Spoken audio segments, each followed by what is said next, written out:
നമസ്കാരം. രാജ്യത്ത് വിവിധയിടങ്ങളിൽ ട്രെയിനുകൾ അട്ടിമറിക്കാനുള്ള ശ്രമങ്ങൾ തുടരുന്നു. ഇത് ഗുരുതരമായ വിഷയം തന്നെയാണ്. ഇത്തരത്തിൽ പല മേഖലകളിലും ട്രെയിനുകൾ മറിച്ചിടാൻ വേണ്ടിയുള്ള ഒരുപാട് പരിപാടികൾ പലരും ആസൂത്രണം ചെയ്ത് നടപ്പിലാക്കുന്നുണ്ട്. ഇതേക്കുറിച്ച് ഇൻ്റലിജൻസ് ബ്യൂറോ വിശദമായി അന്വേഷിക്കും എന്നാണ് റിപ്പോർട്ടുകൾ പുറത്തു വരുന്നത്. കാൺപൂരിന് പിന്നാലെ രാജസ്ഥാനിലും ട്രെയിൻ അട്ടിമറി ശ്രമം നടന്നതായുള്ള റിപ്പോർട്ട് പുറത്തു വരുന്നു. രാജസ്ഥാനിലെ അജ്മീറിലാണ് സംഭവമുണ്ടായത്. റെയിൽവേ ട്രാക്കിൽ 70 കിലോ വരുന്ന സിമൻറ്റ് കട്ടയാണ് കണ്ടെത്തിയത്.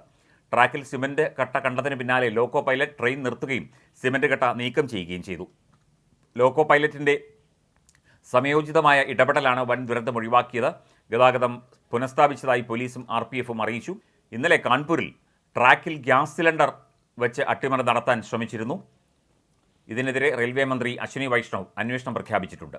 ഉത്തർപ്രദേശിലെ പ്രയാഗ്രാജിൽ നിന്ന് ഹരിയാനയിലെ ഭിവാനിയിലേക്ക് പോകുന്ന കാളിന്തി എക്സ്പ്രസ് ആണ് ട്രാക്കിൽ ഉണ്ടായിരുന്ന ഗ്യാസ് സിലിണ്ടറിൽ ഇടിച്ചത്. ഇടിയുടെ ആഘാതത്തിൽ സിലിണ്ടർ 50 മീറ്ററോളം ദൂരേക്ക് തെറിച്ചു വീണിരുന്നു.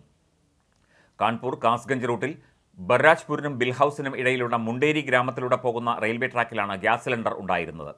ട്രെയിനിലെ ഉദ്യോഗസ്ഥർ റെയിൽവേ അധികൃതരെ വിവരം അറിയിക്കുകയും അവർ സ്ഥലത്തെത്തി പരിശോധന നടത്തുകയും ചെയ്തു. സംഭവത്തിൽ ഭീകരവിരുദ്ധ സ്ക്വാഡ്, RPF, GRP സംഘങ്ങൾ അന്വേഷണം നടത്തുകയാണ്.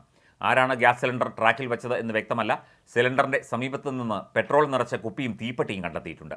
ട്രെയിൻ പാളം തെറ്റിക്കാനോ അപകടപ്പെടുത്താനോ ശ്രമം നടത്തിയതാണെന്നാണ് സൂചന. സംഭവത്തിൽ പോലീസ് അന്വേഷണം തുടരുകയാണ്.